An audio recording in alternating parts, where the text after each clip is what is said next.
Libert ariko ntitukiba turi kumwe cyane kubera yego habaye twari dufitaniye yaraheze. Ishure nibaza igihe mwagira lunch yaryo yo kugira ngo mushobore kumenyekanisha umunsi wa mbere nari mpari kuri Susedini mwari mufutikanije n'umukenyezi ari Fanny Lavine muri kumwe muri projet canke yari ku ruhande kugira gufasha nikiye kintu nokora kigatuma wumva two tandukana ikintu ukora cyo ubwo nanjye ntuzavumera nkuko ngo wahevye abandi sinzi hari the season ntandukanye n'umugabo ndi jenyene ndetse abana jenyene gushikana na munsi dutera kamo nko bari hafi ashobora kuza canke bararonse canke yagusizemo cyagikomere kinini bon ndashima Imana kubera ko igikomere yari yaranasizemo kiriko kirakira arahaki ntawuhari ntawuhari ariko niyaza muzamubona umuntu ari mariye nicaye ikintu wobifuriza kuko bariko baragira procedure zo kugira état civile dot na mariage nikicaye wobifuriza Noraske na Fanny Lavine mu rwego gusenga cyane no kugira no kuvuga ngo gusenga cyane gusenga kugira ngo Imana ibe muri ivyo bintu kwasi ntabwo ari mariage ya mbere baye mu isi zarabayeho kandi ya mbere agize siyo ya mbere siyo ya mbere Fanny Lavine agize navyanze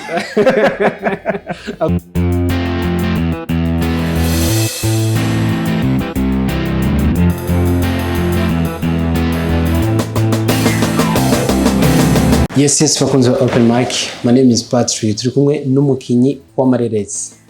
Batazira Libert Nsoro. Ndakora mukije. Amahoro neza Pati. Meze neza. Ni sawa. Nta kandi kazina atarayo navuze. Abo.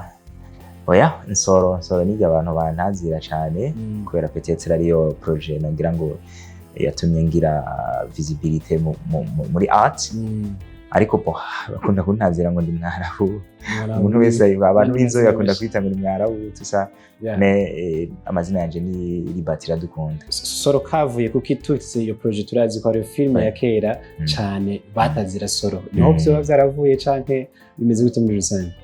Ni inspiration nabaye inspiré na histoire nyene iri kuri Nsoro na Jabwe Soro Najabwe Nsoro na Jabwe bo muri kahise k'igihugu uvuga ngo l'histoire y'igihugu oui hamamba inspiré n'igitabo nasomye cabo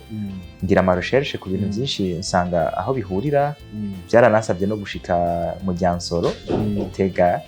kirashobore kumenya ivyabaye numva rero numva nshaka ko reviva l'esprit y'uwo muntu witwa Nsoro menyekanye muri generation novuga y'ukina amareresi muri kino gihe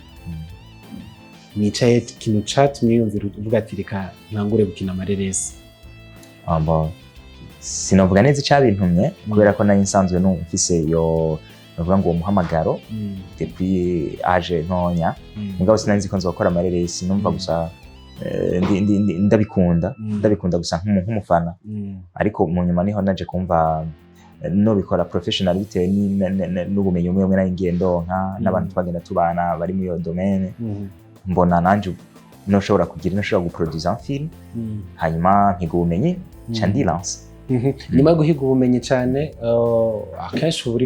uri kumwe cyane na Leonce ngabo tubona kana gushikira mu kogwa byawe by'ishure byo kwigisha abandi urundi gwaruka canke abandi bintu bijanye n'amareresi imikoranire imeze gute hagati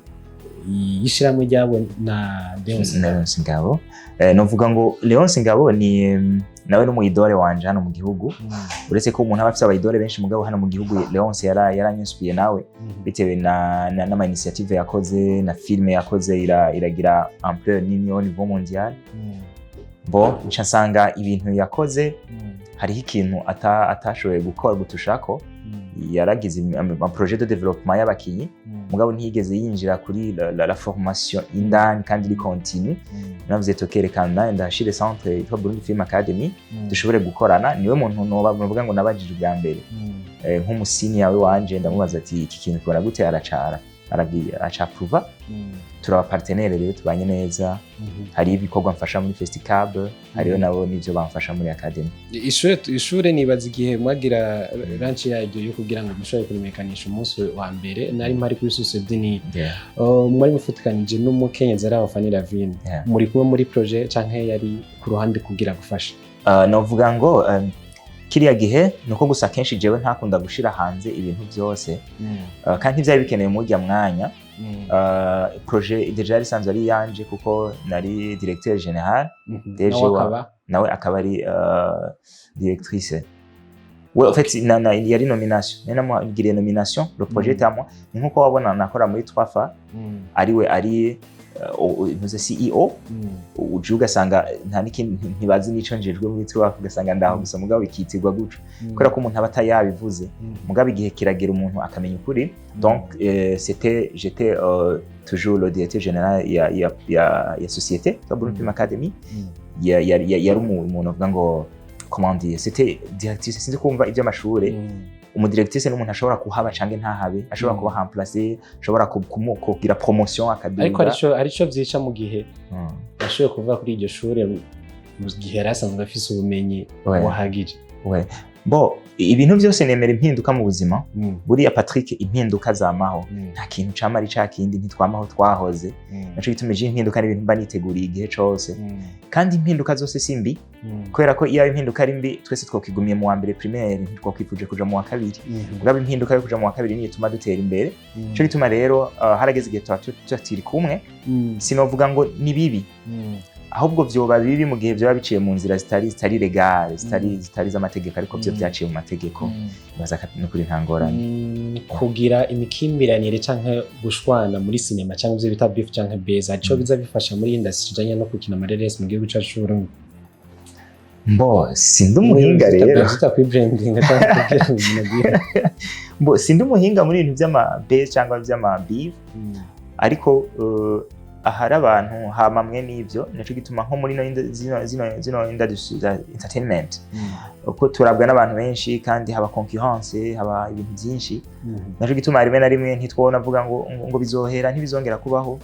bizamaho kuko tukira abantu ariko gusa jico nemeza nuko iyo bibaye novuga ngo iyo bibaye bifise impamvu zumvikana ntibiba ari na vyiza burya ko biza social media bravyiza ko abantu muvugana mukabiheza mugabo kuko hano kuri social media cyangwa ku mantuze tuba tuje gusamaza abantu hari abantu baba bibabariye cyangwa bafite izindi ngorane twatubaze ko baturi zacu kandi atari ngombwa nabo batazutwiza natwe urumva natwe tuba dufite ibindi bibazo bireba so twakoze ikiganiro ndamubaza kuko intakibabonana navuga ati contract twari dufitaniye gukina filme amareresi yarahitse ntukiri kumwe niyo mpamvu mutakimubona ubu byari bimeze gute iyo contract mufitaniye yari yahe apare y'iryo shuri mwari kumwe wari oui donc yakivuze neza le contrat yaraheze parce que je suis dufitaniye contract yari contrat ya partenariat kuko fete je sinari muri Trafa nari mfise company yitwa Rio Boy Films nakagira Trafa cyatugira partnership ko Rio Boy Films ni studio de production iyo Trafa ariko ni rya shuri guma rishinzwe no Trafa ni yiwe yari yiwe indi company ikora amafilme yiwe mugabe ishure ryo ni Burundi Film Academy rero mbere tugitangura contrat yari hari c'était contrat yuko Rio Boy Films ibwizwa gukorana projet yitwa umupfakazi na company yitwa Trafa et puis turayikorana turakorana n'izindi projet zazigizamo mugabo ntiyari contrat y'ubuzima bwose ivyo birumvikana nakunda kuba muri kumwe n'ingozi kamuherekeza n'igitega abenshi bibaza yuko iyo bari n'umuntu wa ku ruhande ariko twaramenye ko ufise umugore ako benshi bibaje ko bari umuntu ku ruhande yapare y'akazi nyene sinzi oui afite abantu banariza amafoto je ndakunda kubwira abantu ati ntabwo ifoto isobanura ivyo umuntu yibaza ifoto itagira urukundo irakunda abantu babiri bashobora kuja bafoto zifotiri romantique bakayiposting ariko inyuma y'iyo foto ugasanga byari ibintu bisanzwe cyo gituma rero ivyo bagenda babona nuko turakorana projet iri dukinamwo dukundana tukakina ndumugabo wiwe nawe ari umugore wanje muri film bacabona ko ifashanya ko jewe natanguye carrière ndi mahe kandi no ndacari mahe cyo gituma kuva ntaratangaza ko ntari mariye ubwo burya ntivyari nk'umuntu ari mariye nicaye ikintu wobifuriza kuko bariko baragira procedure zo kugira etat civile dot na mariage nikicaye wobifuriza Noraske na Fanny Lavine mu rugo rwawe gusenga cane no kugira no kuvuga ngo gusenga cane gusenga kugira ngo Imana ibe muri ivyo bintu ntabwo ari mariage ya mbere baye mu isi zarabayeho kandi ya mbere agize siyo ya mbere siyo ya mbere Fanny Lavine agize ivyo navyo nzi akomeza mbo ntabwo ari mariage ya mbere ibaye ku isi twese twarabikoze n'abandi barabikoze n'abandi bazobikora jico ndabipfuriza n'amahirwe n'imigisha kandi basenga Imana mu kuri bizibafashe ko urugo ntabwo ari foto ntabwo ari post ntabwo ari caption ntabwo ari no hari ibindi bintu bikomeye cyane biri mu rugo bizi inyuma yabyo ari byo bagomba gusengera ntabwo ari ibintu bigiye ntabwo ari umunezero bagiyemo ibihe byose bagiye guhura na challenge bagiye guhura byose ariko byose bari kumwe n'Imana nibasenga Imana izobafasha Noraske kuzavuga umushinga naye niwo tuvuga mbere nyuma yo kudushikira umugore baza ko umushinga naye Noraske yavyumvise ni byiza ariko ni byiza ko bavyumva byose bose parce que le couple bisaba ko abantu bavyumva kimwe so ni keka jambo wobwira abakunzi b'amareresi mu gihugu cy'u Burundi n'abasanzwe bayakina inyifato bakwiye kugira cyane ku basanzwe bakina amareresi kugira ngo dushobore kuduza ya darapo twese turi hamwe turi kumwe ntihaboneke twatuntu okay ico novuga biroroshe no kugira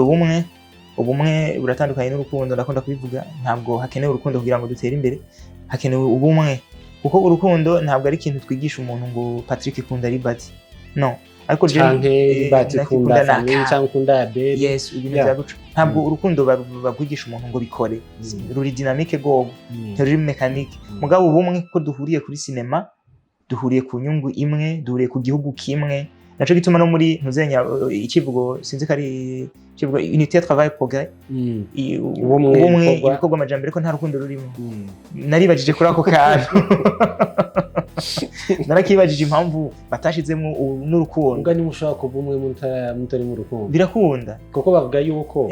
iyo babiri bahuye baba ko abari ikintu kimwe ico kintu kimwe naco kigirwa n'urukundo urazifata uko je ndavyumva